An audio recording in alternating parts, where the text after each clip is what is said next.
Estás escuchando El Descampao.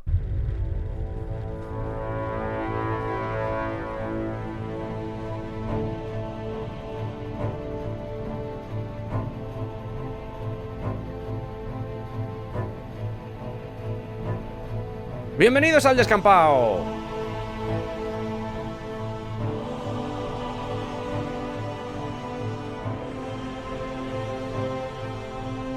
¿Qué tal? ¿Cómo estáis, bonicos y bonicas? Seguimos desbrozando este Batman de 1989, la película de Tim Burton, que junto al Superman de Richard Donner supusieron ese pequeño paso para el hombre, pero ese gran salto para la humanidad. Dejando a un lado gustos, opiniones o nostalgia incluso, ambas películas fueron cruciales para entender todo lo que se originó en lo que al mundo de los superhéroes y su representación en el cine se refiere.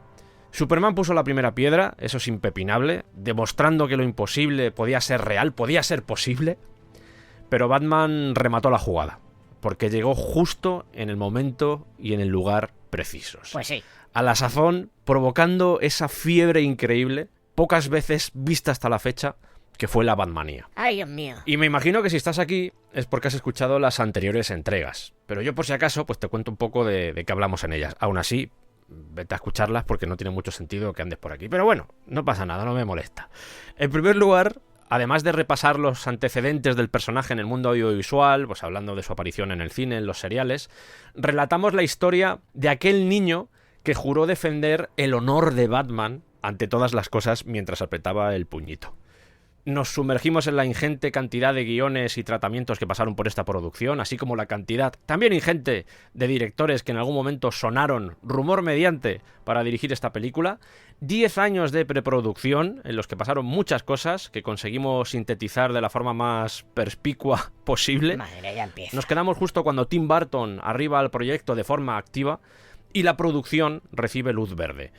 Cuando los fans del cómic se enteran de que Burton va a ser el director, la primera reacción es sorpresa. Dicen, bueno, pues este señor trae su paracosmos, trae sus mierdas, no acaba de casar mucho con Batman, pero bueno, no pasa nada. Cuando Burton dice que no ha leído un cómic en su vida, bueno, ahí ya comienza la preocupación. Pero lo peor estaba por llegar. Y eso es lo que os vamos a contar hoy. Pero antes de seguir, te voy a dejar unos segundos para que me cuentes lo que quieras. O mira, no. Hoy me vas a contar lo que comiste ayer. Adelante. Alguno ha dudado, ¿eh?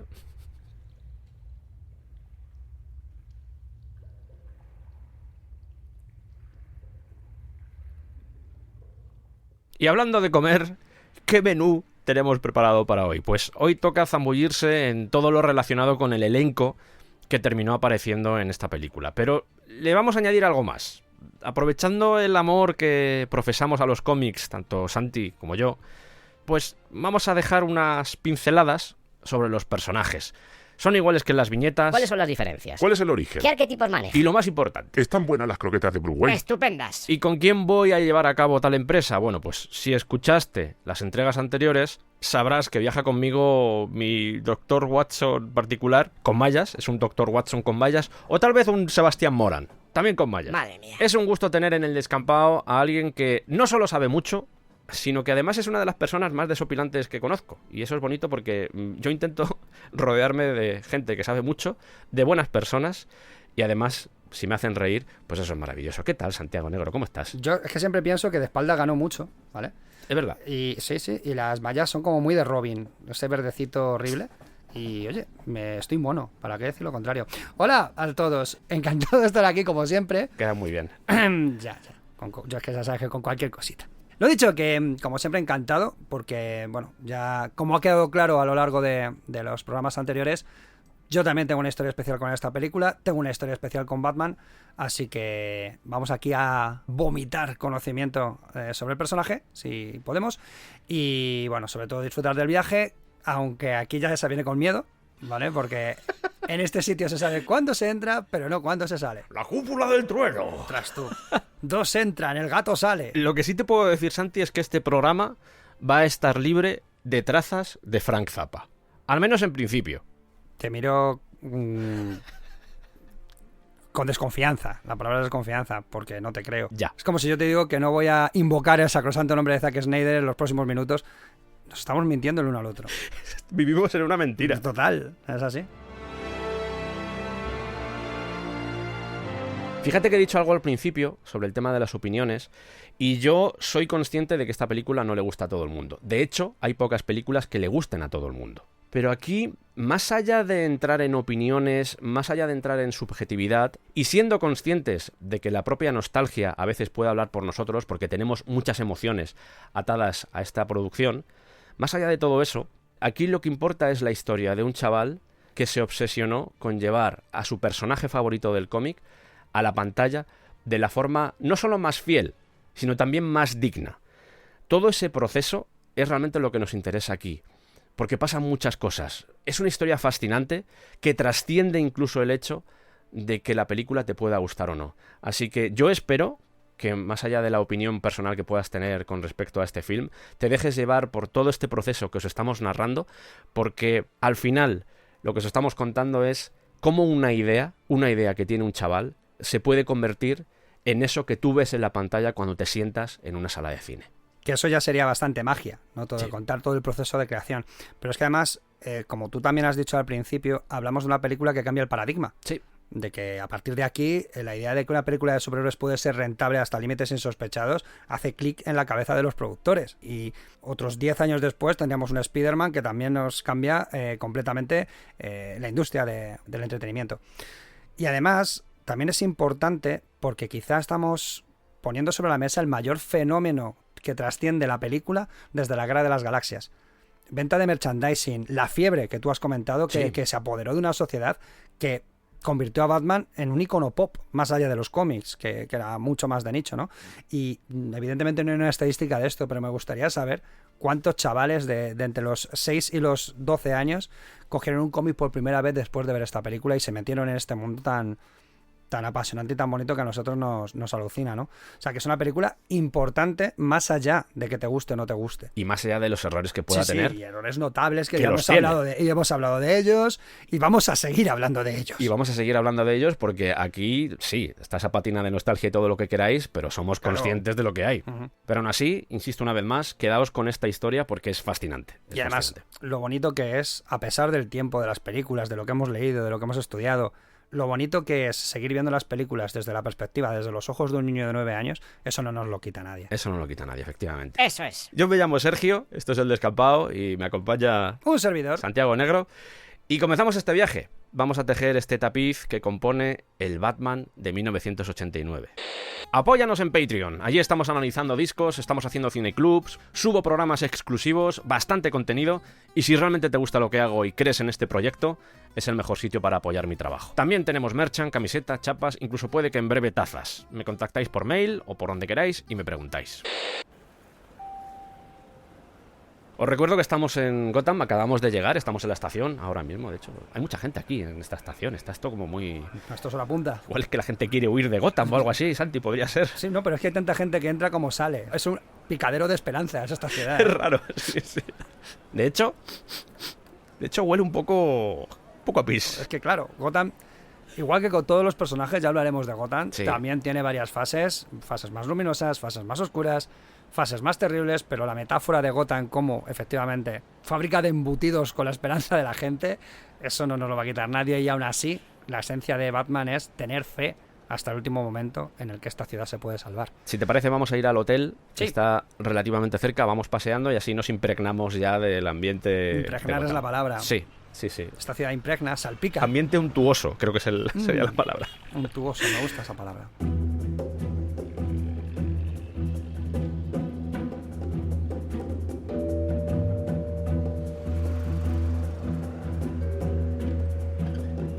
A la hora de estructurar este programa, nos hicimos una pregunta. ¿Quién es el protagonista de esta película? Si miramos el título, lo obvio es pensar que el protagonista es Batman.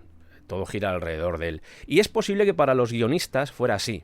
Pero aquí tenemos la impronta del director. Ese director que estaba más interesado en relatarnos la historia y todo lo que rodea al Joker que en narrarnos todas aquellas cosas que le suceden a Bruce Wayne o al personaje de Batman. Batman es secundario de su propia peli. ¡Qué gracioso! Es gracioso porque es verdad. Porque es verdad, efectivamente. Así es. Y si acaso va más sobre Bruce Wayne que sobre el propio Batman. Así que si tenemos que establecer un orden, una jerarquía, sería Joker, Bruce Wayne y Batman. Claro, ¿qué pasa? ¿Por qué le interesa más el Joker a Tim Burton? Porque él venía de un mundo de monstruos, él venía de esos horrores de los 50 y a él siempre le atraía la figura del villano. O ya no del villano, eso es, del monstruo, de lo extraño, del otro. Hasta el punto de que vas a la película en el Joker y, como tú bien comentas, a Batman le convierte en otro monstruo. Juega muchísimo con esa doble personalidad, un tío al límite, un tío que, como Bruce Wayne, es incluso hasta jocoso, tiene un puntito de sentido del humor, y como Batman es completamente amenazador. Así que hemos decidido crear dos universos, abrir dos mundos. El primero de ellos centrado en los villanos.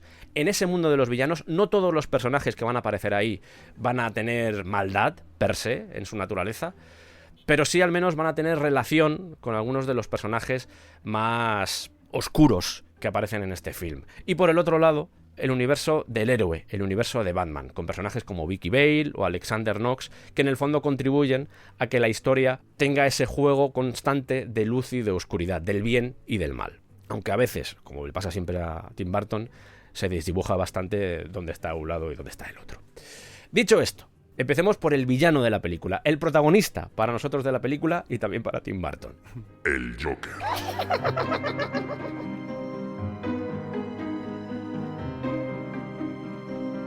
Un Joker cuya primera aparición es en 1940 en Batman número 1. Esto es importante que hagamos la separación porque por un lado estaba la colección de Detective Comics, donde había personajes como el Vengador Escarlata, Buck Marshall, Speed Saunders. Pero cuando se dan cuenta de que este personaje, Batman, goza de popularidad, dicen, oye, vamos a sacar una colección solo para él. Claro, esto era muy común. De hecho, los primeros personajes incluso de Marvel también aparecen así, aparecen en revista, Amazing Fantasy, diferentes, y los personajes que más éxito tenían acababan protagonizando su propia cabecera porque veían que eran rentables. Sí, déjame hacer un apunte sobre esto de lo de las colecciones, porque igual alguien se está preguntando, ¿en el momento en el que te creaban una colección para ti, desaparecías de la otra? No. Es más, probablemente ese mismo personaje aparecía en Detective Comics porque seguía siendo un aliciente para que los chavales comprasen esa revista, su propia cabecera, su propio título, e incluso con el tiempo aparecerían en prensa, en tiras de prensa.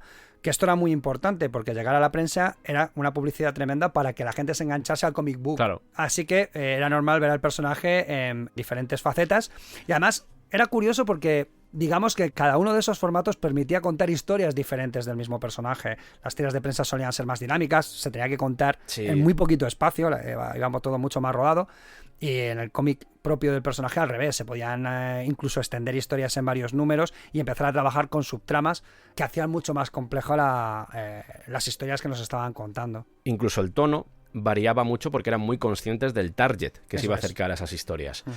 Recordemos, Batman número 1, primavera de 1940, la historia se llama The Joker y es donde Bill Finger, Bob Kane y Jerry Robinson, porque el diseño del Joker es de Jerry Robinson, no es de Bob Kane, eso hay que decirlo, es la primera vez que vemos aparecer a este personaje que nos acompañaría desde entonces. Fijaos, estamos hablando de 84 años. Eso es. En realidad nace un año después. Un año después, es que es uno de los primeros, ya no es que se haya convertido en la gran némesis, ¿no? Es que además es uno de los primeros personajes a los que se enfrenta Batman y que se convertirá en recurrente porque desde el principio a la gente le llamó mucho la atención. Por ese aspecto siniestro, por este rollo casi, no sé, paranormal, ¿no? Que transmite, que era algo muy común en estos primeros cómics de Batman, que no tiene nada que ver con el tono posterior y que, como ya dijimos en el anterior programa, tenían un tono mucho más oscuro, más urbano, más fastidiado, vamos a decirlo así. Caliginoso, vamos a utilizar palabras. ¿Por qué no? No sé lo que significa, pero era un cómic caliginoso.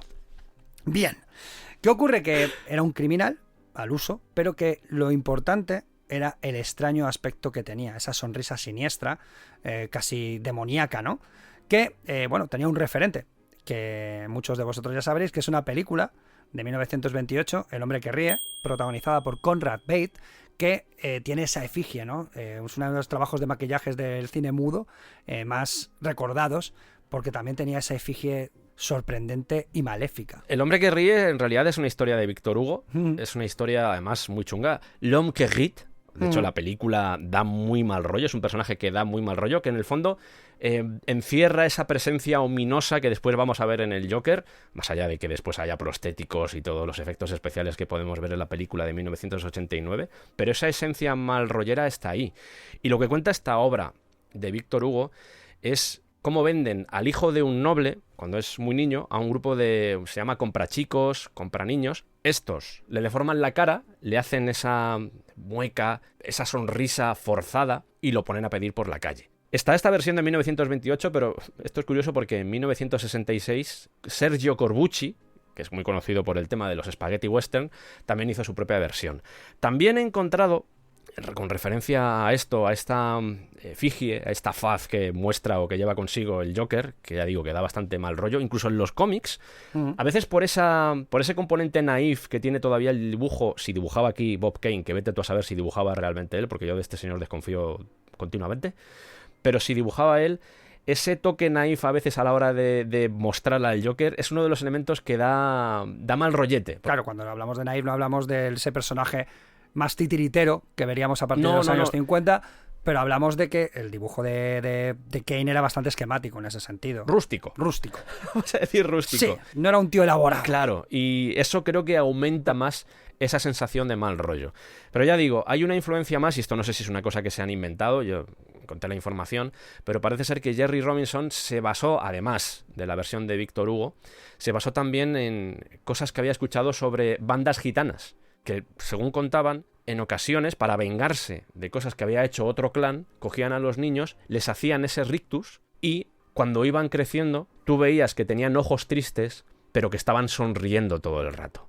Y en el fondo eso es un poco lo que define también al Joker. Que tú estás viendo a un personaje que tiene cierta tristeza, más allá de la cara de loco que tiene continua Jack Nicholson, que está ahí, pero tú ves ese personaje que tiene ese rictus serio, al menos en lo que es los ojos, en la parte superior de la cara, pero de repente está sonriendo todo el rato. Como estar enfadado y alegre al mismo tiempo. Correcto. Si a eso le añades y lo salpimentas con esa locura que rodea al personaje, ese caos, porque al final es puro caos, esa sorpresa, yo creo que tenía todos los elementos para resultar atractivo a los lectores, a decir, oye, que aparezca más el Joker porque nadie sabe lo que va a hacer. De hecho, la locura del Joker es un tema recurrente. Claro. La naturaleza real del Joker. ¿Está loco? ¿No está loco? ¿Es consciente? ¿No es consciente? De hecho, me encanta Grant Morrison en ese sentido, porque su teoría, esta teoría la leímos en Arkham Asylum, la novela gráfica que le catapultó de manera especialmente notable al estrellato, ¿no? Que lo enriqueció. Hasta límites insospechados. Sí, sí. Lo que pone sobre la mesa es que realmente el Joker no tiene una conciencia como la de un ser humano cualquiera, sino que tiene una supraconciencia por la cual los conceptos de bien y mal no tienen ningún sentido para él. Realmente no es ni bueno ni malo. O sea, ha desarrollado su propia visión, su propia cosmovisión moral respecto a cómo debe enfrentarse al mundo, que no es ni locura, es otra cosa. Es Weyland Yutani, tío. En sí mismo. El Joker es Weyland Yutani. No, es que si nos ponemos a pensar, cualquier corporación es el Joker. Claro. Es que es eso, me mueve otra cosa. En este caso, el tema del origen del Joker, bueno, aquí podemos arrojar preguntas y no encontraríamos seguramente las respuestas, pero normalmente se cuenta lo de que se cae a un contenedor de productos químicos y ahí es cuando se produce la transformación. Una cosa, por ejemplo, que hace interesante, me imagino que lo desarrollaremos a continuación cuando hablemos del personaje de Jack Nicholson, pero una cosa interesante que hacen en la película es que dejan claro desde el principio que más allá de todo lo que puede provocar que una persona se caiga dentro de un tanque de productos químicos, ya existía una maldad previa. Exactamente, ya era un criminal, Exacto. ya era un psicópata.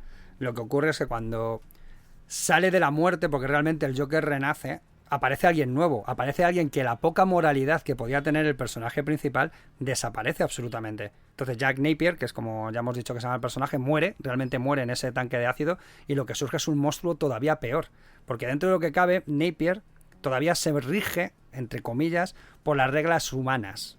E incluso para los criminales hay un código, ¿no? Pero cuando se convierte en el Joker eso desaparece. La poca conexión que le queda con la humanidad se diluye entre el ácido y lo que surge es este payaso asesino fuera de control que no tiene ningún tipo de ¿qué es eso? De moralidad, pero es que claro, a lo mejor la moralidad que él representa no tiene nada que ver con la moralidad humana. Está, no sé si por encima o por debajo, pero es otra cosa. Es que es la excusa claro, para liberar a la bestia. eso es, directamente. no es nada que me ate a la humanidad. Ahora soy un monstruo realmente. Esto del origen del personaje es muy curioso porque se crea en 1940, pero hasta 1950 no se dan respuestas. Y es algo que siempre me ha llamado la atención. Pasan 10 años hasta que alguien, Bill Finger en este caso, dice, oye, voy a intentar explicar por qué este personaje es como es. Para que veáis que muchas veces el desarrollo de los personajes, la evolución y todo lo que rodea a su mundo se va construyendo con el paso de los años. Conocíamos un origen, pero no sabíamos nada del pasado del personaje, nunca se ha sabido su nombre real, y es más, ahora mismo esto no es ni canónico. porque en DC han pasado muchas cosas. Bueno. La naturaleza del Joker ahora es completamente distinta. Se ha jugado con... Bueno, es que no me voy a entrar ahora en la evolución del Joker de los últimos años, ¿no? Pero se ha llegado a jugar con la idea de que no solo hay un Joker, de que son 3 personajes distintos, y por eso hemos visto Jokers distintos, porque nunca hemos visto un solo personaje en ese sentido. Hemos visto un payaso, hemos visto un asesino, hemos visto muchas cosas. Sí. Entonces se ha jugado con esa idea de que no es solo un personaje, sino que hay más. Tú has dicho que no se sabe el nombre, pero en la película se dice que se llama Jack Napier. ¿Qué ha pasado ahí, Santi? Pues Invent. Es ¿Vale? Invent. Efectivamente, cogieron al primer nombre que se les pasó por la cabeza y ya está. Porque incluso el hecho de que sea un criminal es algo que también se inventaron para la película. Lo más cercano a un origen completo que hemos visto de este ser es la broma asesina de Alan Moore, que sí que nos da un bagaje previo a que él se convirtiese en un monstruo, ¿no? Este cómico que intenta abrirse camino en el stand-up comedy y que es una persona muy triste, hasta que acaba accidentado y se convierte en el monstruo, ¿no? No sé si recuerdas, Jack Napier sale también en la versión animada del 92. Sale Sí. el personaje de Jack Napier. Claro, la versión animada del 92 bebe mucho, de hecho es prácticamente una continuación de este Batman del 89. Solo que en ese caso no es la visión de Tim Burton, sino que es la visión de Bruce Timm, De Bruce al Timm. final. Mm. Jack Napier. ¿Te suena el apellido de Napier? Si recordáis, en la primera entrega, cuando os hablamos de la serie del 66, había un actor que hacía de Alfred, que se llamaba Alan Napier. Y precisamente de ahí viene este Jack Napier. En cariñoso homenaje. Tenían que haber tenido pelotas de verdad y haberle llamado Nick Jacobson. Y Base Kimminger. Base Kimminger. Base Kimminger me gusta Becky mucho Bale, también. mierda.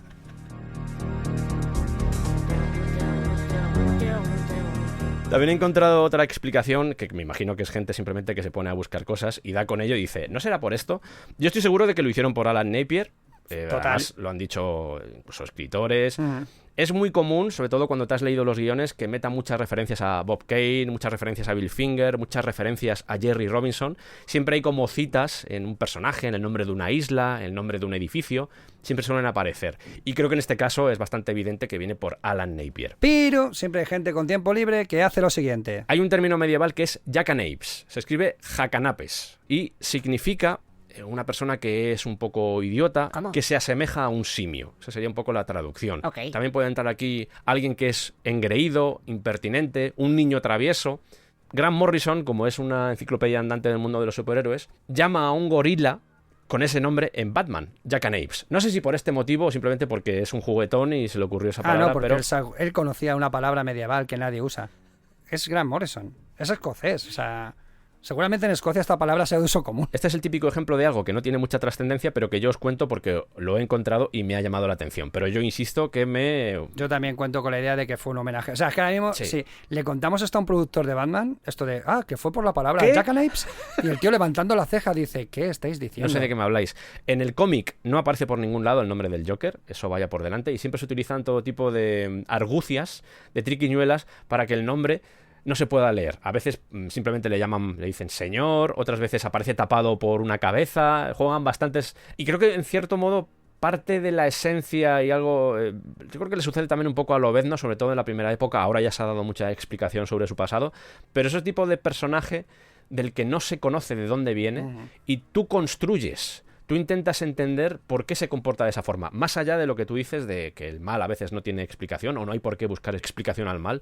Creo que en este tipo de casos parte del atractivo reside en el hecho de que tú digas, hostia, este tío que está tan loco, ¿cómo ha llegado a este punto? Incluso más siendo la época que una de las cosas que pasaba en muchos relatos pulp, que es de donde viene todo esto, era saber la identidad del asesino o del malvado, ¿no? Que se escondía detrás de una máscara y al final descubrías que era alguien que el personaje conocía y toda esta clase de historias. Se creaba cierto juego con el lector. Entonces, al final, enganchar al lector para que siga todos los meses las aventuras del cierto personaje es básico. Hay que usar, como dice Sergio, triquiñuelas para que los chavales digan, ¡jo, es que quién será el Joker, maldita sea! Tome mis 5 peniques, señor tendero.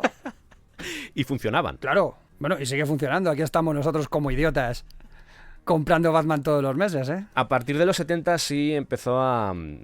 esa visión que había del Joker, sin muchas explicaciones. A veces no dar explicaciones, ya digo, crea más universo alrededor de los personajes, pero a partir de los 70 es cuando no digo que se empieza a justificar, pero sí se empieza a mostrar a un Joker que va más allá de lo que se había contado hasta ese momento, entre otras cosas porque veníamos de la serie de los 60 y porque veníamos de los cómics de los 50 y de los 60 que jugaban digamos que no solo se distorsionó la visión que había de Batman, sino también de los villanos. Y en este caso Joker también lo sufrió. A partir de los 70 es cuando todo esto se modifica. Claro, ¿qué pasa? Que el Joker de los 50 no cometía crímenes, hacía bromas. O sea, hacía gamberradas y Batman se enfrentaba a sus gamberradas, pero que era completamente inocuo. ¿Qué ocurre? Que a partir de estos finales de los 70, principios de los 80, el Joker empieza a matar gente. Y a matar gente de manera notable y por motivos muy caprichosos. O sea, en plan, pues, no soy un simpático payaso que te va a tirar una tarta a la cabeza. No, voy a envenenar a una ciudad entera porque tengo un capricho y quiero que me concedan mis deseos. O sea, el personaje cambia radicalmente. Siendo el mismo, pero con un concepto completamente distinto. Incluso lo que comentábamos también de Strange Apparitions, la forma en la que muestra Engelhardt a ese Joker, también se representa bien en la película. Lo que decíamos antes, esa sensación de, sí, este señor está muy loco, pero es que ya venía loco antes de cualquier transformación. Es decir, el hecho de que se caiga un contenedor no es una excusa para su comportamiento, porque de hecho, en la película, cuando se ve la ficha policial, ya se menciona que tiene cambios de humor peligrosos, que tiene comportamientos violentos. El propio Jack Nicholson decía que el Joker era como una especie de Bugs Bunny psicótico. Maléfico. Claro, y creo que con eso ya se explica. Mira, hay un personaje, ya me salgo un poco de media, ¿no? Pero para lo que da la reflexión de un personaje. Para lo que da el tema de nos han dado este personaje y podemos reinventar muchas cosas acerca de él. En su cómic Wanted, Mark Millar presenta un personaje que es básicamente el Joker. Lo que pasa es que no le puede llamar Joker porque es otra cosa. Y la justificación que le da, que me parece muy curiosa, es que ese personaje era tremendamente religioso, o sea, llevaba una vida absolutamente recta y tiene un accidente por el cual está clínicamente muerto durante un rato. Y cuando le resucitan, él vuelve sin haber visto absolutamente nada. Vuelve con la certeza de que Dios no existe y toda su vida es una equivocación y no hay moral ninguna. Por lo tanto, puede hacer lo que él realmente quiera. Y decide hacer el mal absoluto. Y me parece una reflexión sobre el Joker, con un origen completamente distinto, pero que al final es ese personaje, ¿no? ¿Cómo nos da a reflexionar el trabajo de otros para nosotros hacer también nuestra propia versión de una variación sobre el mismo tema? Personaje que tiene 84 años, dechado de maldad, horrible, persona torva. ¿Quién se iba a enfundar, entre comillas, el traje del Joker para el cine? Bueno, pues volvemos otra vez a esas Las listas nos encantan, ¿eh? Saca el rollo, ¡bum! Listas interminables de papel higiénico en el que un productor, cuando estaba cagando, apuntaba un montón de nombres. Claro, que ya lo comentamos en el anterior programa, que más que a todos estos actores les llegase una copia del guión o que alguien se pusiese en contacto con sus agentes, a lo mejor eso nunca sucedió. Pero claro, puestos a soñar, los productores empezaban a tirar nombres. Y normalmente tiraban de nombres que eran gente muy conocida para que sirviese de reclamo para la película. Y teniendo algo en cuenta, lo comenté en el capítulo anterior, el Joker en el guión tiene 32 años. Y vamos a ver que la mayoría de los actores de los que vamos a hablar, de esa lista de deseos, esa lista de a los Reyes Magos que comentamos, todos giran alrededor de esa edad, incluso más jóvenes. Era un poco lo que estaban buscando en este momento. Pero decimos, y lo vais a ver ahora, Jack Nicholson era el que más sonaba, pero también aparecieron estos, y algunos de ellos no hubieran quedado mal. A ver, las listas de actores que vamos a dar, todos tienen algo en común, que tienen algo turbio en la mirada. Algo les pasa a esa gente. Tú miras su cara y dices, esconde secretos. Es verdad. Raros. No, claro, yo creo que los productores empezaron a tirar, a ver qué gente conozco yo que transmita mal rollo. Hay sótano con gente dentro. Exactamente. Sí. Y todos, absolutamente todos los nombres que vamos a decir, hay algo en ese rostro que no te parece tan humano como el de tu vecino del quinto, ¿vale? Fíjate, empezamos por Willem Dafoe, que se suele decir que le ofrecieron el papel de Joker, pero en realidad el que le ofrecieron es el de Batman, y quería empezar diciendo su nombre porque lo normal es que cuando se ven, ya sabéis, los vídeos típicos que se hacen en YouTube contando 5 curiosidades de Batman, a él lo han entrevistado y él dijo, a mí, o sea, los productores se acercaron para que yo hiciera de Batman, no que hiciera del Joker. Aún así, volvemos otra vez a lo de mirada de sótano con niños. Batman con una mirada de, madre mía, este señor no defiende el bien. A Ray Liotta, por ejemplo, le ofrecieron hacer de Harvey Dent, le ofrecieron hacer de Bruce Wayne y, por supuesto, también del Joker. Es que, fíjate, me flipa porque los tres los podría haber interpretado perfectamente. ¿Cuál era el tema? Que en ese momento, en 1990, bueno, en realidad en 1990 es cuando se estrena, pero en 1989 estaba ya con la producción de uno de los nuestros. Y dijo, lo puso uno en la balanza y dijo, hombre, pues tengo que hacer. ¿Cómo te lo explico? Claro, es Scorsese. Vamos a ir con nombres, yo creo que no hace falta comentar tampoco, pero es que algunos sí dan ganas de comentar. Por ejemplo, David Bowie, pues sí, pero creo que tampoco hace falta. Jeff Goldblum. James Woods. Madre mía, casi me ahogo.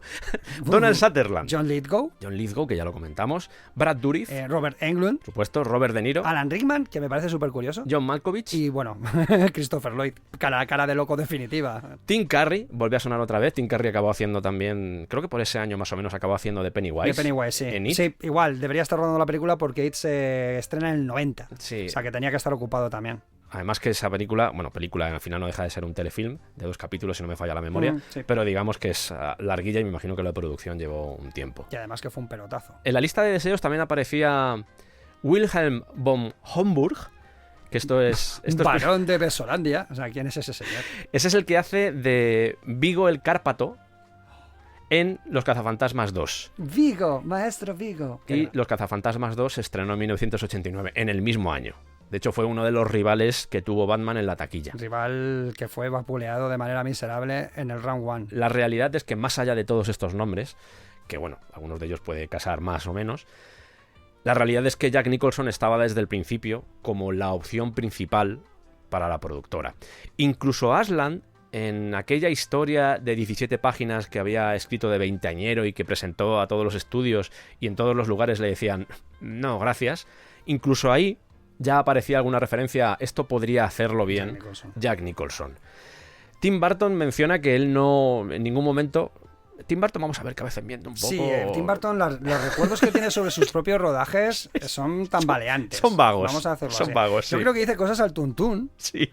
Y luego, a lo mejor son verdad o no, porque es que funciona así este chico. Dice que no, él no se acuerda de que hubiera otras opciones para interpretar al Joker, que todos los ojos estaban puestos en Jack Nicholson. Y yo creo que por parte de la producción, y ahora vamos a explicar por qué, eso es así.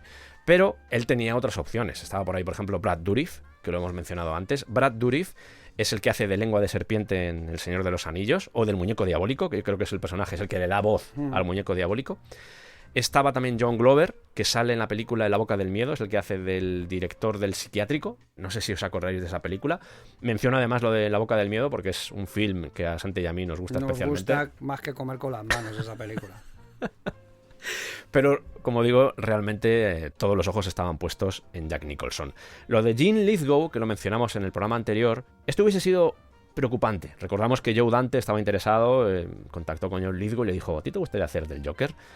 John Lithgow le saca una cabeza a Michael Keaton, o sea que hubiese sido un poco extraño. A ver, sacar una cabeza a Michael Keaton tampoco es complicado. Michael Keaton mide 1,77 Claro. y John Lithgow anda por el 1,93, 1,94, así que hubiese sido curioso verlo en pantalla. Que 1,71 es una altura considerable, pero para ser un superhéroe, para ser un Sí. Batman, realmente es una estatura, quiero decir que es una estatura de persona normal, no es alguien amenazador en principio. Es una de las grandes pegas, de hecho, que le van a poner a Michael Keaton, su físico. Pero bueno, iremos a eso cuando tratemos los héroes. De momento estamos con los villanos. Malote. De momento estamos con los villanos.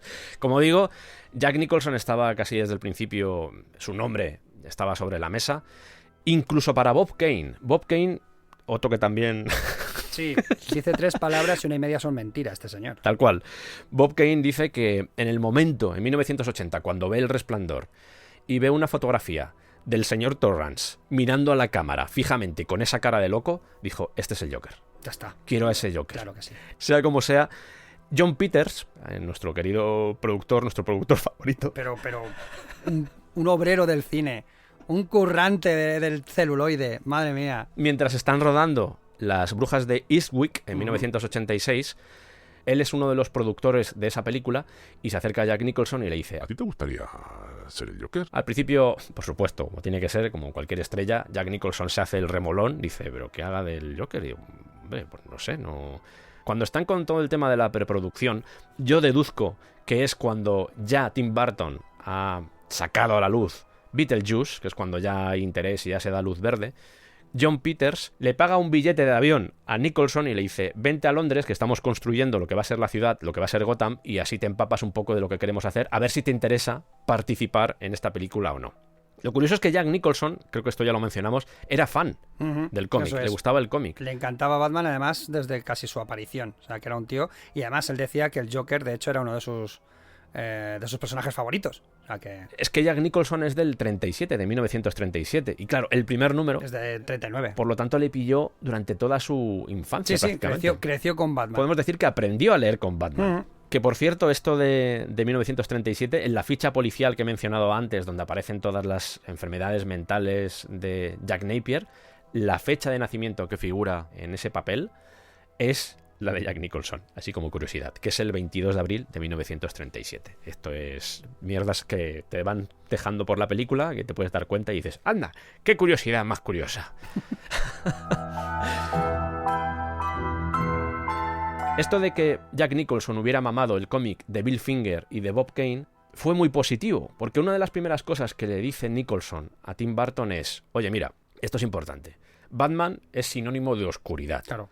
No lo muestres durante el día porque entonces va a quedar raro. Tienes que aprovecharte de ese elemento umbrío para hacer que el personaje brille más. Es que es lo que decía. De hecho, a mí me gusta Batman porque es un personaje que todo lo que le sucede de noche.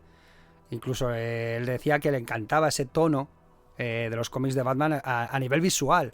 Ese color oscuro, ese color de nocturnidad, ¿no? Aún así, todavía su participación en la película no estaba cerrada. Se estaba haciendo continuamente el remolón, ya digo, no deja de ser una estrella y es una forma también de negociar y de conseguir más dinero, calentar mucho a los productores y decir, no, es que no me apetece. Y además, claro, y además sabiendo que los productores estaban loquitos por él, porque claro, se lo habían dejado claro. Tú eres nuestro Joker, y dijo el tío, os voy a sangrar. Hay una historia muy curiosa sobre este proceso de vamos a convencer a Jack Nicholson, que es que el propio Nicholson invita a Peter Guber, el otro productor, recordemos el que estaba en principio atado a Casablanca, a esa productora, y a Tim Burton. Los invita a su casa, me imagino que será como una especie de rancho en Aspen, en Colorado, porque tiene caballos. Si os parece, os venís para acá, pasáis unos días, montamos a caballo y hablamos un poco de la película, a ver si me podéis convencer o no de si voy a participar en Aquí ella. había un problemilla, que el pobre Tim Burton, un chico de ciudad, que venía de ver la tele mucho, pues no había montado a caballo en su puñetera vida. Entonces, claro, él lo dijo, oye, que yo no monto a caballo. Y el productor le dijo, pues hoy vas a montar. Más me lo imagino diciéndolo así, hoy te montas en el caballo. ¿Vale? Es que no sé. Me da igual. Peter, que Te subes al caballo y te callas. O sea, pero así tuvo que ser la conversación o algo Tal así. cual. ¿Vale?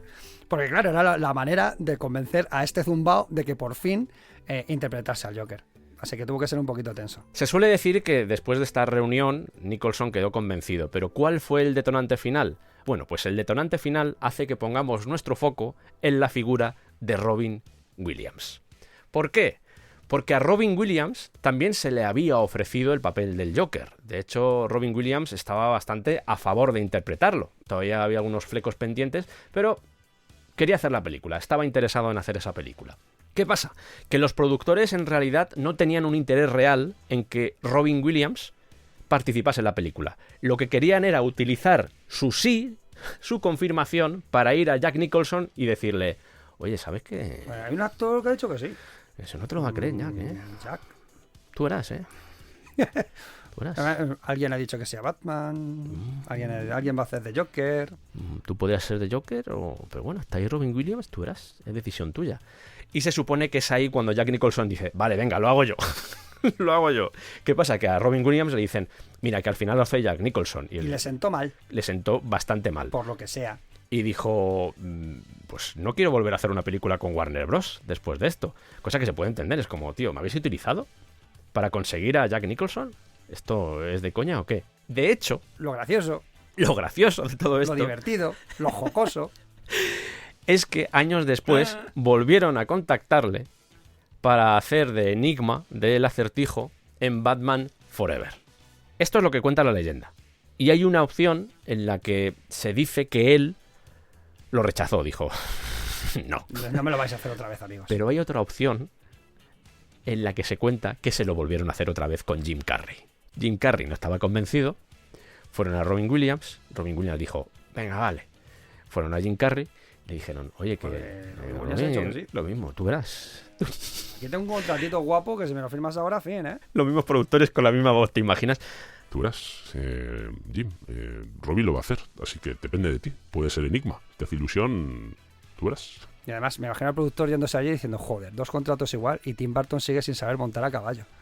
Al final Jack Nicholson da el sí, confirma que va a participar en la película, pero va a poner algunas cosas por delante. Va a decir, sí, ¡Dinero! sí, me parece estupendo, yo voy a hacer la película, yo voy a hacer de ese Joker, pero quiero cosas a cambio. Y la cantidad de peticiones que hizo es increíble. Es que podríamos hacer un programa solo con los contratos que se firmaron de esta película. Son ridículos todos. Hostia, yo creo que este supera a todos, ¿eh? Es muy loco. El de Jack Nicholson supera a todos. Entre otras cosas porque va a ser un activo en lo que a la producción se refiere. ¿Qué quiero decir con esto?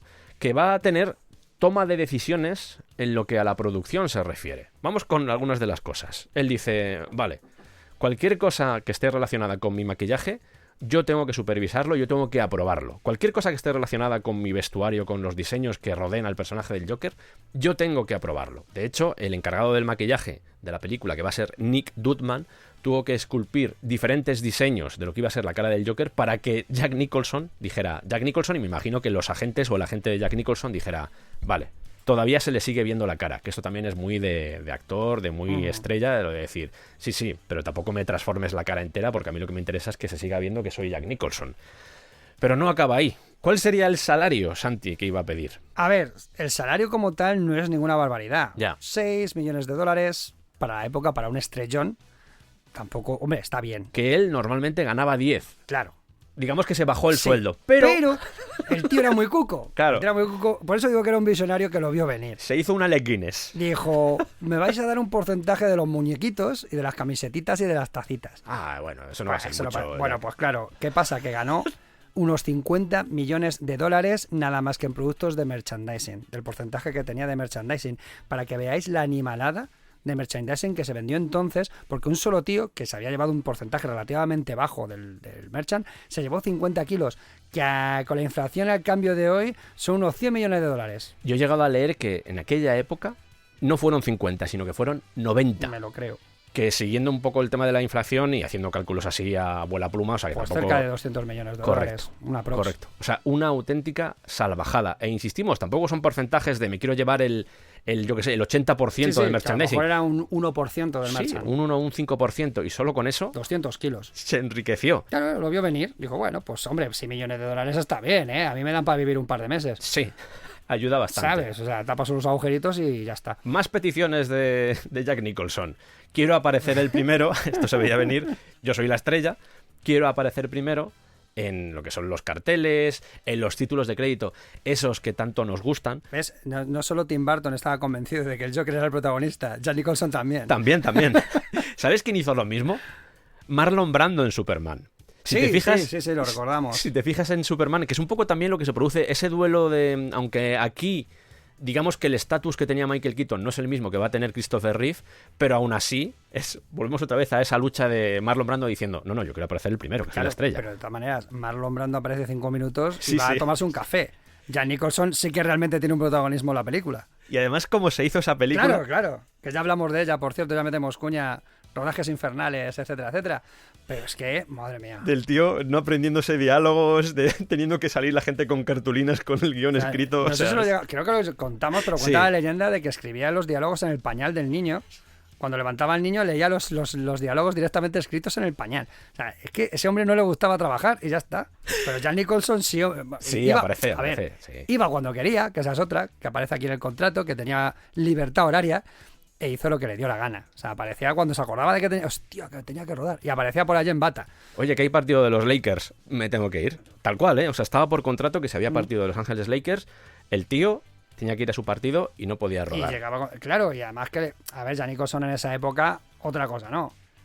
Pero le gustaba lo de empinar el codo, cosa mala. Entonces él por las noches hacía sus fiestecitas, llegaba tarde, Michael Keaton como un reloj a la hora que se iniciase el rodaje, y este señor aparecía a las 10 de la mañana apestando a pacharán y que se dormía mientras le maquillaban, porque claro, venía con una cogorza como un piano. Un artista, el amigo Jack. Aún así, y no sé si esto se penalizó de alguna forma, pero en el contrato figuraba que el rodaje iban a ser 3 semanas y al final todo se prolongó a 106 días. Pero vamos a ver, de todas maneras, ¿cómo dejaron los productores firmar 3 semanas? ¿Cómo vas a rodar Batman en 3 semanas? Bueno, Batman no, en realidad las partes en las que apareciera el Joker. Pero vamos a ver. Pero yo creo que era porque si metemos una semana más va a pedir lacasitos de colores o alguna cosa Sí, así. alguna ¿sabes? mierda de estas. Sí, en plan, quiero que me traigas pequeños ponis con el pelo morado. Más allá de todo esto del contrato, él estaba convencidísimo de que esta película iba a funcionar. Estaba convencidísimo. Hay una anécdota que cuentan en una gala de los Oscars. Meses antes de que saliera el film, es decir, en 1989, Jack Nicholson se encuentra con Jack Valenti, que era el presidente de Motion Picture Association of America. Y os regalo, aunque no tiene nada que ver, este United Artists. Para que lo disfrutéis. Además me encanta que una productora se llame Mopa. Es maravilloso. Trabaja Mopa. ¿Dónde trabajas? En Mopa. Trabajo en Mopa. Y se lo encuentra en los baños. Todo está unido. Se lo cuenta. Trabajo en Mopa y me lo encuentro en el baño. Le dice Nicholson a Valenti: oye, tengo que contarte algo. No hay nadie en toda la industria de cine a nivel mundial que pueda estimar la cantidad de dinero que vamos a sacar con Batman. Y Valenti dice, bro, no te flipes. Pero que es Batman. O sea, que es un tío que va disfrazado de murciélago. O sea, no tiene ningún sentido. Y al final la historia le dio la razón. Y el propio Nicholson menciona que esa fue una de las estrategias que utilizó para hacer esa publicidad, de ese marketing de guerrilla, vamos a llamarlo así. Atacando a la gente en los baños. Atacando a la gente en los baños. Vaya peli, vais a flipar. En esa gala, me gusta mucho imaginar a Jack Nicholson durante toda esa gala de los Oscars. Metido en el baño. Entraba Billy Crystal y Jack Nicholson, oye, lavándose las manos. No te lo vas Oye, Billy, tío, te cuento una cosa. Las yemas de los dedos arrugadas. Azul, el hombre ya de frío. Y a todo el mundo, oye, lo vas a flipar. Me ha dicho Jack Nicholson esto. Que va a flipar. ¿A ti también? Que lo va a petar Batman. ¿A ti también te lo ha dicho? Me encanta pensar en algo así. Estaba convencido de que iba a funcionar Batman. Estaba convencido y es más, está muy contento con lo que hizo en la película. Recuerda con mucho cariño el personaje y él lo reivindica como uno de sus grandes roles. Y hablamos de un tío que ha hecho papeles muy importantes. Ya te digo. Claro, también esto que estamos diciendo de lo de el marketing de guerrilla, él pensaba, a ver, si ya no es tal, es que yo tengo que vender muñecos. Esto ya es otra cosa. Esto se ha convertido en algo personal. Es algo personal. Que a mí cada muñequito de Batman me da un pellizco, ¿sabes? Yo me imagino que lo que le atraía a él del personaje, más allá de que hubiera leído historias del Joker en los TVOs, es que, y he dicho TVOs, de vez en cuando hay que... Sí, hay que reivindicar la palabra TVO. Más allá de eso, le daba libertad absoluta para hacer lo que le diera la gana en pantalla. Y para alguien como él, para un actor de su tipo, es que era ideal. Y además él lo menciona. Hay cosas que estaban escritas en el guión que él no hace y hay cosas que no estaban escritas en el guión y que él hace. Básicamente porque había a veces mucha improvisación. Era como... Joder, no tengo límites. En otras películas, sin ir más lejos, El Resplandor, Alguien voló sobre el nido del cuco, es un descenso a la locura. Pero al mismo tiempo tiene que haber cierto control porque estás, entre comillas, dentro de lo verosímil. Y es que además, en el caso del Cuco y del Resplandor, hablamos de directores mucho más obsesivos, que le van a trasladar al infierno, le van a dejar caer en el infierno, pero porque ellos quieren. Sí. ¿Vale? Porque te voy a llevar yo de la manita, campeón. Más Kubrick que Forman, pero Forman también... Bueno, Forman también es un director que, ojo, cuidado, que no hemos hablado nunca de Forman, creo, pero otro que también hay que quererle así. ¡Milos! La gente que viene del este y más en esa época venía muy cuadriculada. Y otra cosa que mencionaste tú, el tema del humor negro, ese humor de mal gusto del que hace gala el personaje a lo largo de la película, que es constante prácticamente, sobre todo a partir de la transformación. Eso es, y además que es un humor escatológico en el sentido de que al final hace chistes alrededor de la muerte y de la transformación física violenta, ¿no? Pero por eso, porque ya he perdido el límite de la moralidad. He muerto, he cambiado, soy un monstruo, pues aceptemos la monstruosidad, ¿no? Como concepto básico de vida. Abracemos el horror. A mí me ha dado miedo, ¿eh? Yo he llegado a leerle en alguna entrevista mencionando que se veía la película una vez a la semana. O sea, que le gustaba mucho. No sé si esto será verdad, la típica cosa que, sobre todo cuando se hacen los making-ofs o los documentales estos de han pasado 10 años o 15 años después de la producción del film, que salen estas entrevistas y él dice, bueno, yo me veía la película una vez a la semana, pero al menos es lo que he visto que ha mencionado en algún documental. Hombre, yo hubo una época, en el momento en que mis padres me compraron el VHS para un cumpleaños, probablemente cuando mis padres me regalaron el VHS de Batman en su momento, claro, y a lo mejor sí que la vi una vez a la semana o incluso más. ¿Vale? O sea que, Jack, yo en tu equipo, siempre. Yo puede ser que Depredador la haya visto una vez a la semana y Perseguido puede que también. Pero bueno, esto es otra historia. Eso la contaremos en otro momento de filias y fobias. Castañas, quiero unas castañas. Anda. Me siento como en casa, o sea, una señora vendiéndome castañas por la calle. Qué bonito. ¿Qué castañas? A mí póngame un puñado, si es posible. ¿Pero un puñado suyo o un puñado mío? Pues imagino que suyo. Vale. ¿Viene mucho turista por Gotham? ¿O... Pocos. La gente prefiere Metrópolis. Ya. Los que vienen a comprar pomelos, básicamente. Pomelos. Castañas. ¿Usted va a querer? No, gracias. Es que no me gustan las castañas, pero me resulta usted muy entrañable, señor. Igualmente. Castañas.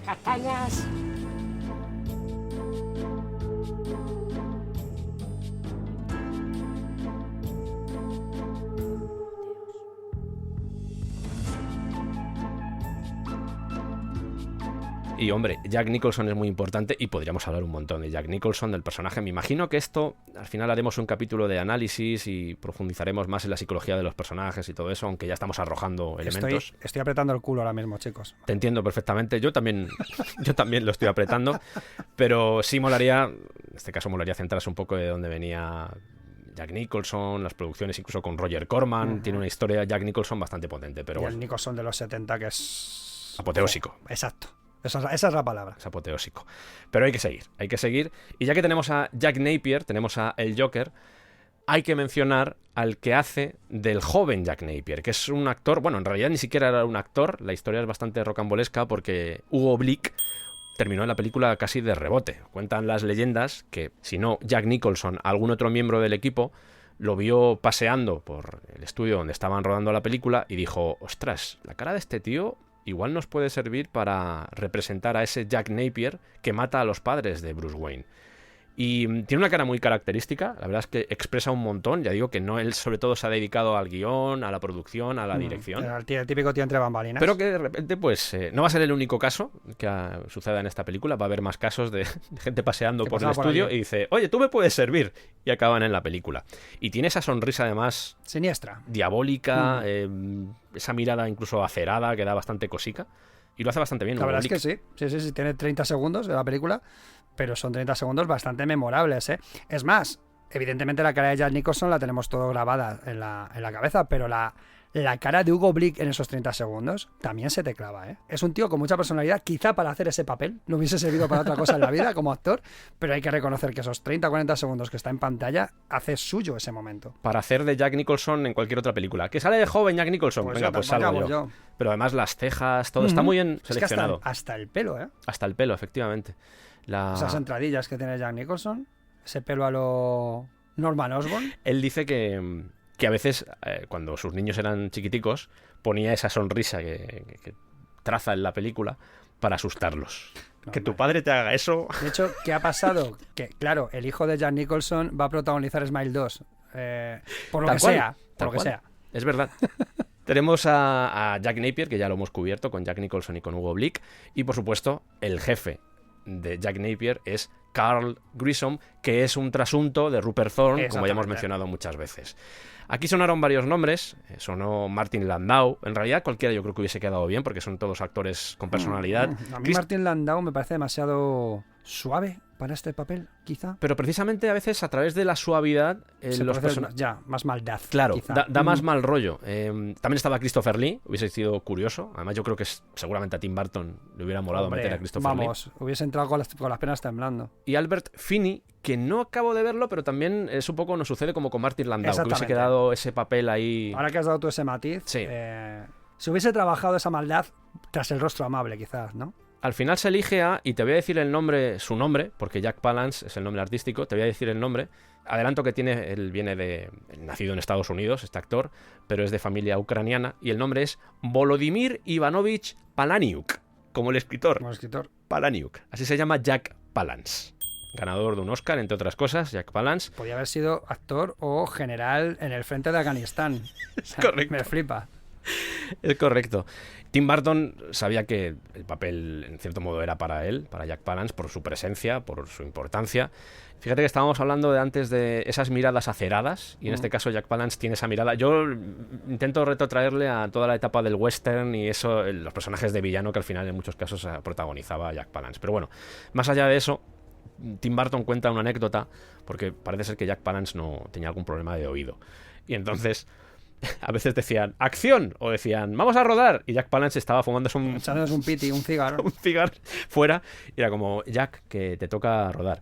Y parece ser que no tenía muy buen humor. Esto tampoco se trata de mancillar el nombre de los actores contando solo las cosas malas, pero al menos lo que ha trascendido es esta anécdota que el propio Tim Burton narra de...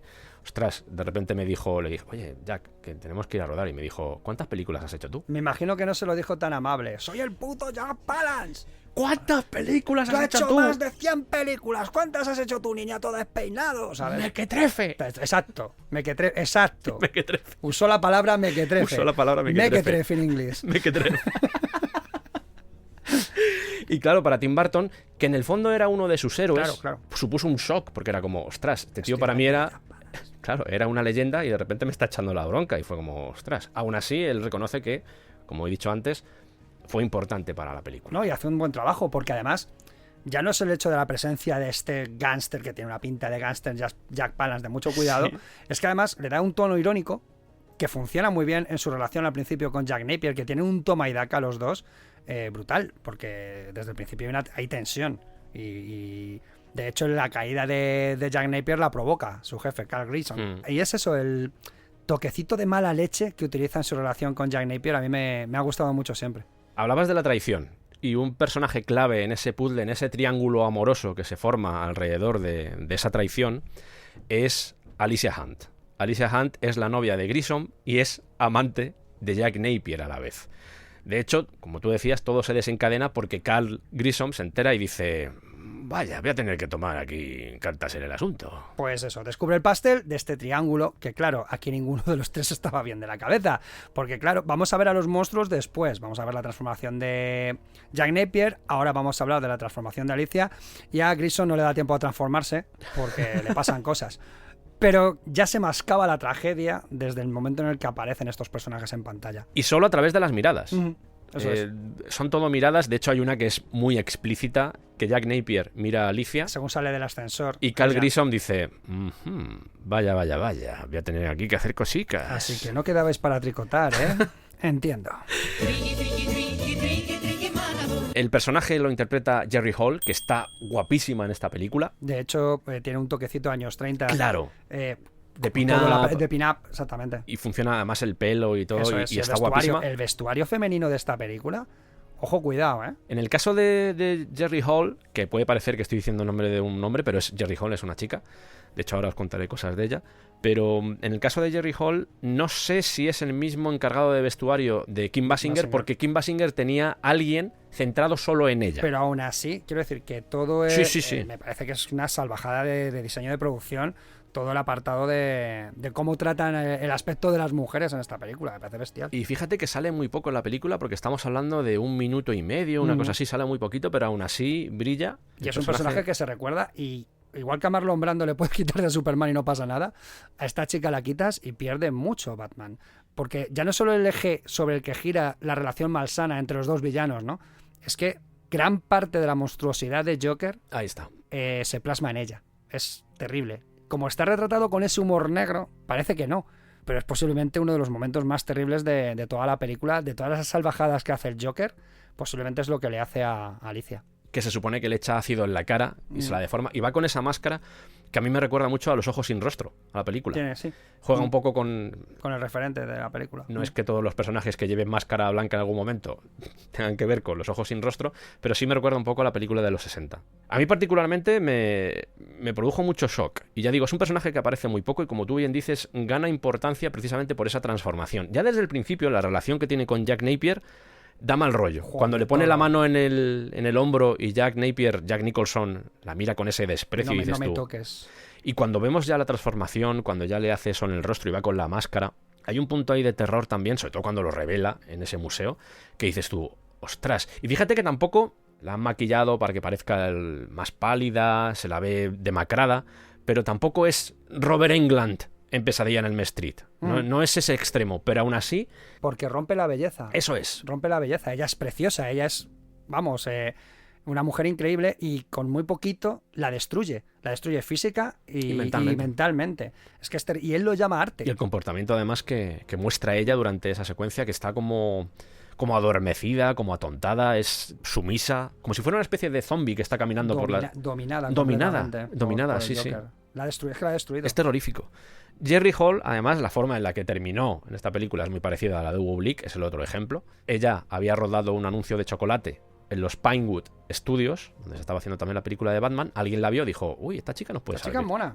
Vamos a llamarla. Y así es como acaba en la película. Fíjate a veces cómo el destino hace que acabes en los sitios más insospechados. Y tiene un récord Guinness esta mujer. No sé si se ha superado, pero esto es una locura. A ver. Interpretó personajes en 6 musicales de Broadway en la misma noche. En la misma noche. Ahí está el récord Guinness.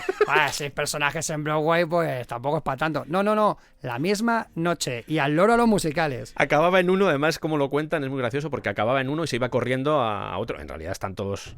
Sí, Broadway están todos los teatros juntos. Claro, pero bueno, que tenía que ir, maquillarse, cambiarse, bla, bla, bla, que no es tontería. El fantasma de la ópera, Los Miserables, Fama, Hermanos de Sangre, Anything Goes y Chitty Chitty Bang Bang. En esos 6. ¿El musical de Chitty Chitty Bang Bang? Correcto. 9.214 personas vieron en una sola noche a esta mujer. Que ya está bien, Se ¿eh? dice pronto, 9.214.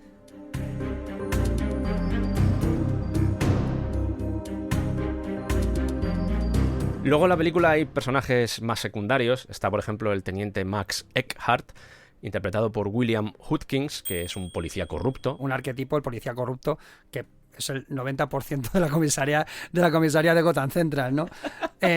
Claro, en los cómics encontramos figuras como Harvey Bullock o Arnold Flash, que son dos personajes muy recurrentes. De hecho, Bullock igual, es un personaje que en los cómics ha habido bastantes variaciones. Se ha evolucionado. Ha de la pasado corrupción. De la corrupción absoluta Sí. a estoy entre medias del sistema, realmente soy un superviviente, a soy un héroe oculto dentro de este pedazo de basura que es el departamento de policía de Gotham. Dependiendo de en qué época le pillemos, es más menos cerdo. Y más o menos siempre ha tenido una relación difícil con Batman, porque lo considera un justiciero que no debería estar ahí. De hecho, tiene muchas discusiones con Gordon al respecto. Sí. Pero con el tiempo incluso se ha convertido quizá en esa mano derecha de Gordon, ¿no? Es curioso la evolución del personaje. Y a través de una pincelada, que es este personaje, que en realidad tampoco tiene una gran trascendencia, porque la noche en la que el Joker nace, este personaje muere. Sí.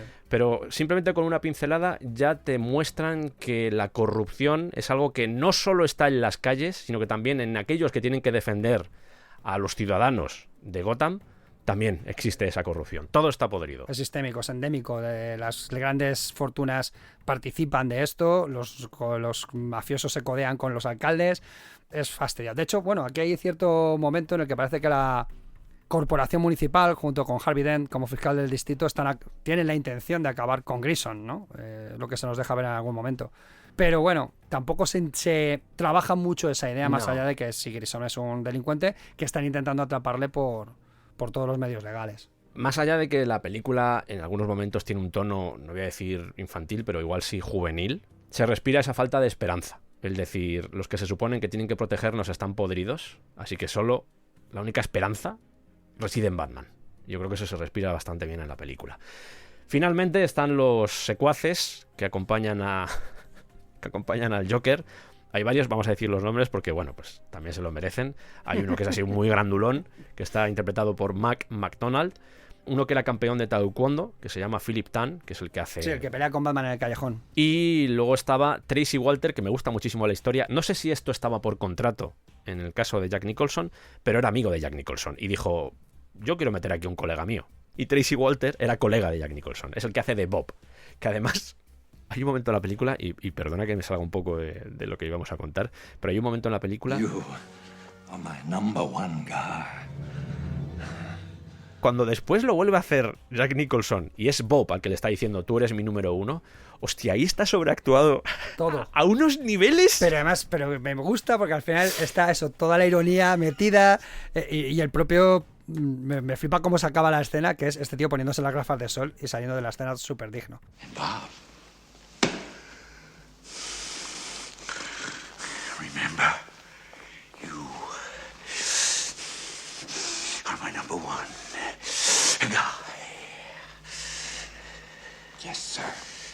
Sí, es una escena para el recuerdo. Tú, Bob, tú eres mi número uno. Ahí ya fue como, venga, Jack, haz lo que quieras. Tiramos a positivar. Me vale, tira. No vale, Jack. Tira. Más de esto, Jack. ¡Arrepentíos, ciudadanos de Gotham! Joder. ¡El terror está llegando a la ciudad! ¡Y va a poseeros a todos vosotros! Madre mía. Así que, pecadores, caeréis. Sergio, ¿me dejas un pañuelo? Que ese señor me ha echado babas. Me da asco. Madre mía, qué susto más grande. Ya, estaba tenso. El caso es que la cara me suena. Yo es que soy fatal para las caras y con los pies. Se me da fatal reconocer a la gente por los pies. Me recuerda no sé, me ha recordado al revisor y al mismo tiempo me ha recordado a la señora que venía a Castel. Pero es imposible, no puede ser. Bueno, sigamos. Y hasta aquí ha llegado este programa dedicado al universo del Joker. En el siguiente nos centraremos en el mundo de Batman. Os hablaremos de los personajes que acompañan al héroe y, por supuesto, de todo lo que supuso la elección de Michael Keaton como protagonista, que se lió bastante parda. La verdad es que sí. Como este capítulo ha quedado un poco corto, para lo que suele ser el descampado, me pregunté, y si cuento alguna cosa más para darle un poco de complemento a toda esta historia. Y me acordé de la música. Vamos a hablar de la música no sé en qué capítulo será, pero hay un capítulo reservado para la música, para lo que compuso Danny Elfman y también el disco que sacó Prince, que aunque no tiene mucha presencia en el resultado final, comercialmente funcionó bastante bien. En ese futuro episodio os hablaré de las influencias de Danny Elfman, cuál es el origen de la relación con Tim Burton y un montón de detalles más. Pero para me voy a centrar en un elemento que para mí es muy característico y que redefinió la forma en la que se componía música para superhéroes. Una pieza que a día de hoy, cada vez que suena, me pone los pelos de punta. Y estoy hablando de lo que es el main theme, la pieza principal, que en cierto modo define al propio personaje de Batman con tan solo 5 notas, estas.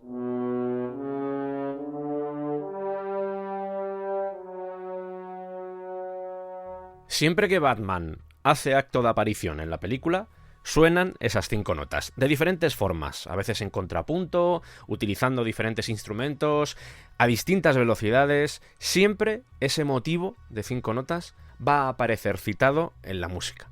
Ya os contaré de dónde vienen esas 5 notas, pero hoy por lo menos me voy a centrar, como he dicho, en ese primer tema, el que abre la película y el que cuando estábamos en aquella sala de cine, por lo menos yo, aunque he encontrado más casos que me han dicho, tío, yo experimenté lo mismo en aquella sala, lo entiendo perfectamente, todos sentimos algo especial cuando sonó esa música al comienzo de la película. Y me voy a centrar en ella, no sin antes mostraros la forma de componer que tenía Danny Elfman comparado con el resultado final de la película. Esto es importante porque a veces sabemos que hay compositores detrás de los films y en muchos casos son compositores pero no son orquestadores. El orquestador es el que recoge esa composición y le da forma, atribuye esos sonidos, esas texturas a los diferentes instrumentos. Y es aquí precisamente donde quiero resaltar la labor de Steve Bartek, que era compañero de Danny Elfman en Oingo Boingo, era el guitarrista, pero que también era orquestador. Y parte del secreto de la magia que tiene esta banda sonora y más bandas sonoras de Danny Elfman es precisamente esa colaboración con Steve Bartek, que a veces se deja de lado, pero para mí es primordial. He tenido la suerte, y esto quiero compartirlo porque me emociona mucho poder contar esto, he conseguido las partituras originales de Steve Bartek, creo que en un DIN A3, porque cuando ves una partitura de orquesta, pues tienes muchos instrumentos y todo tiene que quedar plasmado en la misma hoja, así que se utiliza DIN A3 o incluso formatos más grandes. Y he conseguido la digitalización de toda la partitura de toda la banda sonora que orquestó Steve Bartek para Batman. Es una brutalidad. Cuando lo conseguí, casi me echo a llorar, porque hay una cantidad de información, de aprendizaje, simplemente observando cómo funciona la partitura y cómo los diferentes instrumentos se van comunicando entre ellos, brutal. Os pongo primero lo que componía Danny Elfman, que deduzco que lo hacía a través de los ordenadores que había en la época, el MIDI, posiblemente algún sinclavier, sonaba mucho a videojuego.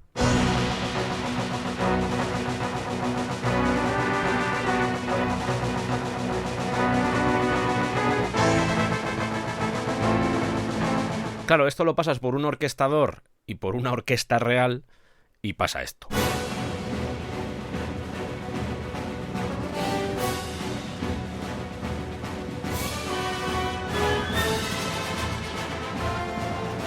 Y te aseguro que es fascinante poder ver la partitura y las anotaciones que hacía el propio Steve Bartek diciendo aquí hay que cambiar el instrumento, aquí hay que meter un efecto de sonido. Y de verdad que cuando te digo lo de que me emociona, es que me emociona mucho haber encontrado algo así, porque es como de repente una banda sonora que te conoces bastante.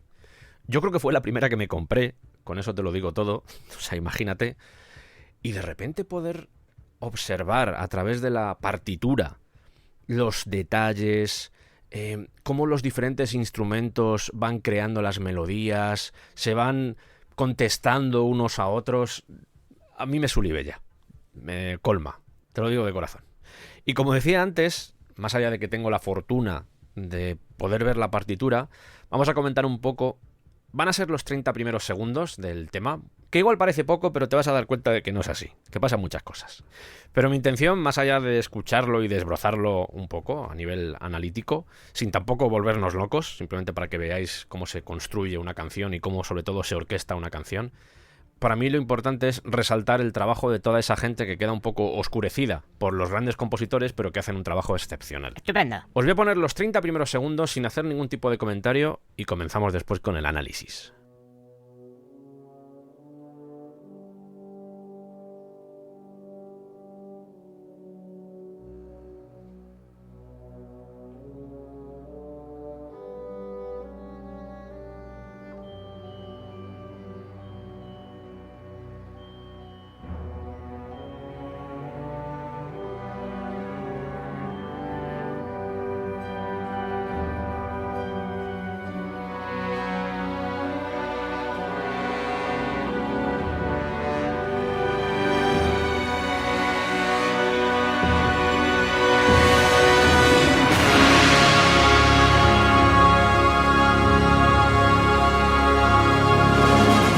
Hasta ahí. Lo primero que hay que mencionar es la forma en la que esa melodía de 5 notas que te he mostrado antes se repite en diferentes instrumentos y en vez de tirar del unísono, es decir, que todos los instrumentos hagan la melodía a la vez, O por octavas. al menos rítmicamente, se van contestando entre ellos. El primero que suena es la trompa o el corno francés.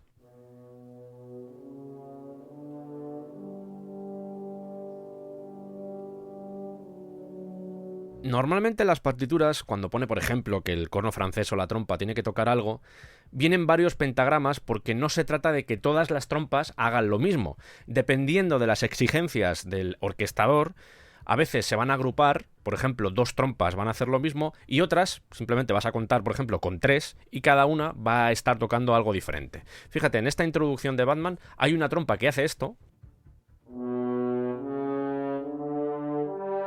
El motivo de Batman. Pero hay otras 2 que están haciendo esto. Cuando tú lo juntas todo, obtienes el resultado final.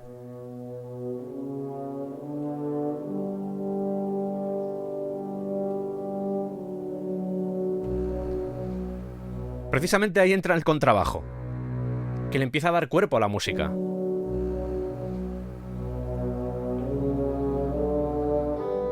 Te das cuenta de cómo diferentes instrumentos están repitiendo la misma melodía. Por ejemplo, lo que acaba de suceder aquí es que los fagots se han unido al motivo, a la melodía que estaban haciendo las trompas. Y justo ha entrado un cuerno inglés. Esto que estáis escuchando no es de la grabación original. A ver. Imagino que os habéis dado cuenta a estas alturas. Pues claro. Son instrumentos virtuales que he creado para que podamos separar los sonidos y entender lo que está sucediendo. Voy a recuperar la grabación original. Contrabajos, el fagot se une, cuerno inglés y ahora el glockenspiel, que está haciendo esto. Ahora suena un instrumento de percusión, ahí, lo pongo otra vez, que sería algo parecido a esto, y ese ostinato que se repite, lo empiezan a hacer más instrumentos. Un arpa y una celesta.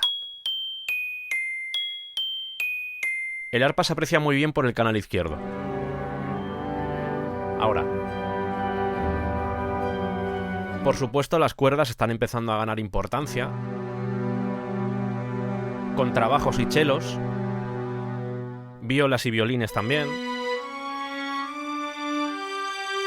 Vuelvo al original. El arpa, trombones bajitos. Ahí suben los trombones. Entra la tuba. Los trombones hacen esto. También han entrado clarinetes, flautas. La cantidad de cosas que están pasando y no llevamos ni 30 segundos de canción. Luego ya cuando empieza la locura, ahí ya, eso es tremendo. Voy con ello otra vez. Por supuesto va subiendo la dinámica para reventar al final. Las cuerdas ahí ganan preponderancia. Ahí, y ahora hay un subidón. ¡Vamos!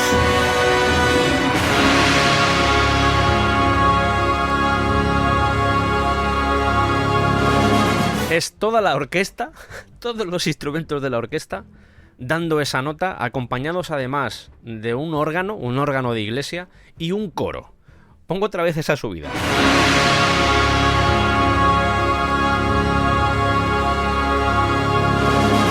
Es posible hasta que hayan utilizado algún tipo de sintetizador, porque en las partituras, si ves los diferentes temas, el propio Steve Bartek, el orquestador, va poniendo: aquí hace falta algún tipo de efecto en loop, aquí por ejemplo vendrían bien unas cuerdas sintetizadas, ese tipo de cosas.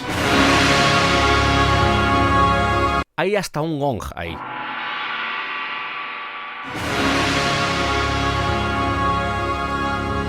Y me gusta mucho un detalle muy sutil que hacen con un bombo, porque simulan una especie de latido de corazón. Ahí.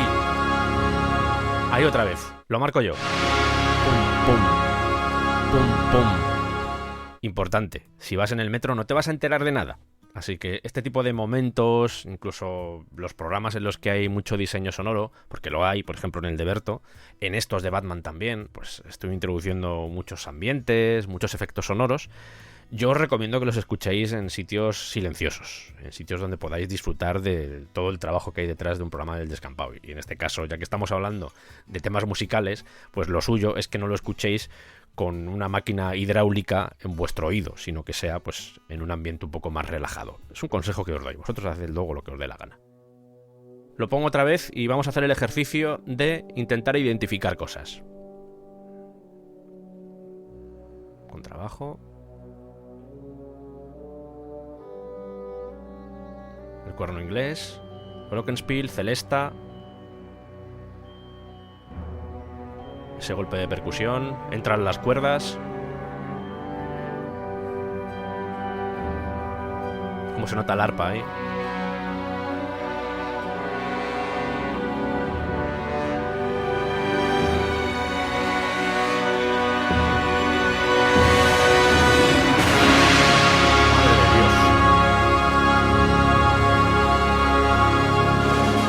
Es fascinante cómo se plasma todo esto en una partitura y luego cómo acaba representado, pues en este caso, por ejemplo, en una grabación.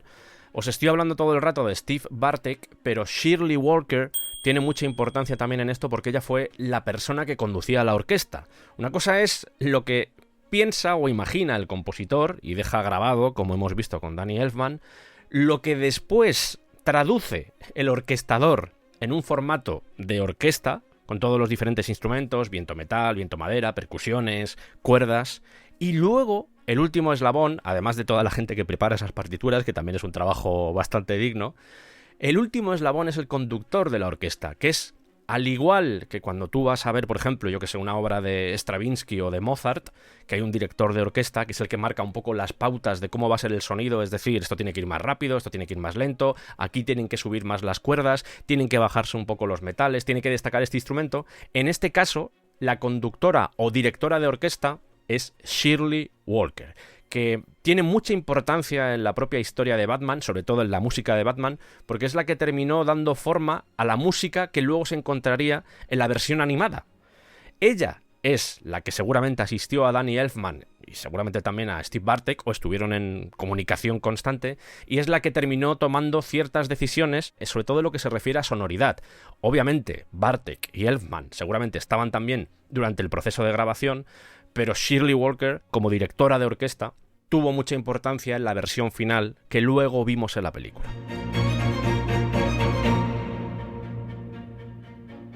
Y hasta aquí ha llegado este breve análisis. Tampoco quería enrollarme mucho con esto, simplemente dar un par de pinceladas de cómo funciona la música y cómo los diferentes instrumentos se van entrelazando, construyendo ese tapiz sonoro que da lugar a lo que es el tema de Batman. Y de hecho, no sé si en este tipo de casos, cuando estamos hablando, por ejemplo, de grupos de rock, es mucho más sencillo intentar separar los instrumentos, porque todos tenemos unas mínimas nociones, al menos de haber visto conciertos en vivo. Entonces sabemos más o menos cómo suena una guitarra, sabemos más o menos cómo suena un bajo, una batería. Pero cuando estamos hablando de instrumentos clásicos, creo que en este caso funcionaría mejor el elemento visual, que vosotros pudierais ver cómo cada instrumento va uniéndose a lo que es la composición. Yo espero de corazón que te haya gustado y que ahora por lo menos esos 30 segundos del tema de Batman, el gran tema de Batman, compuesto por Danny Elfman, lo escuches de otra forma. Veremos si en el futuro me animo con el resto de cosas que pasan porque, como he dicho antes, esto se convierte en locura. Correcto. Por cierto, se ha abierto un Berkami para el Museo Alien de Barcelona, por si os animáis, lo tenéis ahí, si ponéis Berkami Alien España, seguramente llegaréis a la página y podéis colaborar a que se abra un museo. Ya había un museo de Alien, lo llevaba Luis, y ahora pues quieren crecer un poco más e introducir también otras películas relacionadas con el mundo de la ciencia ficción. Ahí tenéis el Berkami y si queréis colaborar, pues oye, seguro que les viene estupendamente. Yo lo voy a hacer.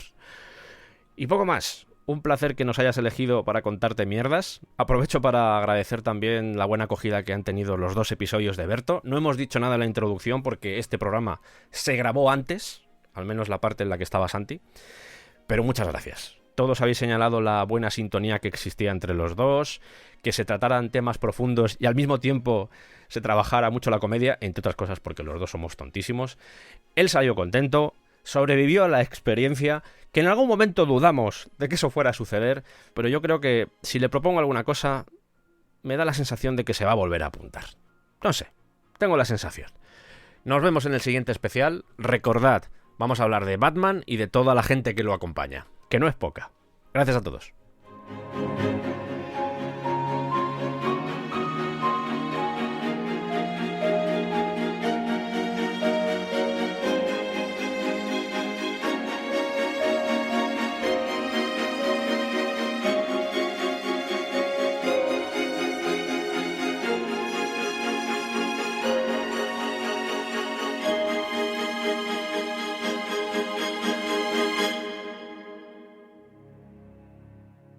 Síguenos en redes y únete al Patreon del Descampado. Es muy fácil y por muy poco al mes podrás disfrutar de contenido extra como análisis de discos, videoblogs, cineclubs, curiosidades, documentación, making of de los programas, etcétera, etcétera. Además estarás apoyando a que este proyecto pueda seguir adelante. Ayúdanos a seguir creciendo como un pepino in the middle of the huerto. Y echadle también un vistazo a la tienda de Arkham Creations, ARTKHAM Creations. Está en redes, tienen tienda, echadle un ojo.